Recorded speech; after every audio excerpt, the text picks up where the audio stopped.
Hi YouTube, Plus2 here, hope you're all doing really well. Today's video I'm going to talk about the Afro Hair and Beauty Show, which happened in the UK over the weekend just gone, the 3rd and the 4th of June 2012. I'm going to do this in two parts. So the first part I'll talk about sort of what I saw at the show and the bits that I personally liked about it, and then the second part I'll probably talk about some of the things that I personally thought could have been improved, and what I got in my goodie bags and what I purchased, etc, etc. Quite a few YouTubers have already put their little reviews about the show, so here's mine. So I actually went to the show on the Monday, which was the 4th of June. I got there at around between 1:30 and 2 o'clock. When I first actually arrived, after they took my ticket, they actually gave us a stamp at the beginning, at the entrance, which was something that was actually new, because I've been before last year. Last year was the first time I'd actually gone. So they gave us this little stamp on our wrist or on the back of our hand, and this was purely so that we could actually leave the Business Design Centre and come back to the show if we wanted to, which I thought was something that was good about the show, because last year I think you just was given gave your ticket in, you came in, but if you left then you couldn't actually get back into the show, which was quite annoying. Then we were given the little Afro Hair and Beauty Show guide, and inside here there was a floor plan. Oops. Oh gosh, sorry, just come back from work. So yeah, there was a floor plan here with all the different, like the stage and where all the vendors were, and there was like a little glossary at the bottom with the different numbers and the different people exhibiting, so that you could sort of find what was where. They also had in here a list of the different seminars that were happening on both days, just here.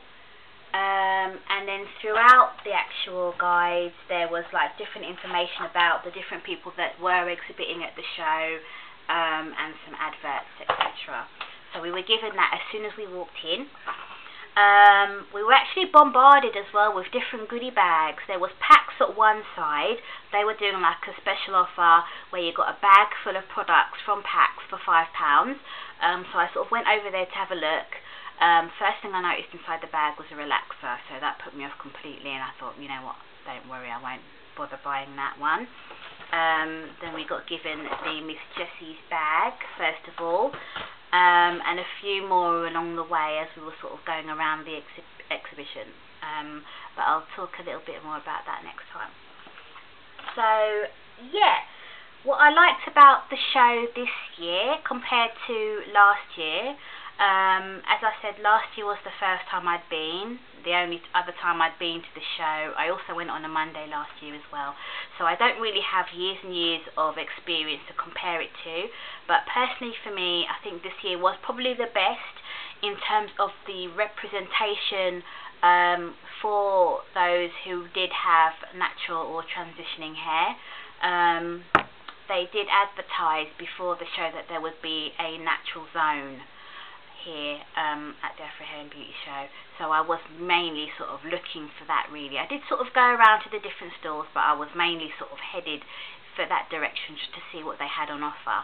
And yeah, it was really good. They had companies such as Mahogany Naturals, Hair was there, Officially Natural, Curls, Design Essentials Natural, Three Sisters of Nature. Miss Jessie's had sort of a big part of the exhibition where they were doing demonstrations about their new products because they're doing a UK launch. There was Root to Tip, Jane Carter as well, Beautiful Textures, Talia Wajid, and a few others that I might have missed out on here. So yeah, there were more stores this year representing and sort of selling products for natural Afro hair and locks and so on. Oh yeah, J'adore was there as well, and they were selling sort of a mishmash of different products like I Love Afro, and other products as well. So in that sense it was good to see all of that there. there were some familiar faces as well that I'd seen from last year, like stores selling African black soap, shea butter, sort of ethnic style jewellery, earrings, t-shirts, that sort of thing that I'd seen last year, which was good to see, because that store was always really busy with lots of people wanting to sell, sort of buy natural products and sort of the African black soaps, the shea butters, the cocoa butters, different oils and so on and so forth. So that was really good. I've seen some familiar faces as well from the YouTube community, so big shout out to Lola's Crib. Who else was there? The blogger from Black Girl's Diary, Rosa Dory from Naturally United. I actually went to her event previously. What Dawn Did in Heels was there. Felicia Leatherwood as well, who was representing the Beautiful Textures store, and she actually did a talk as well, and she was sort of styling some ladies' hair while she was there. Lovely lady.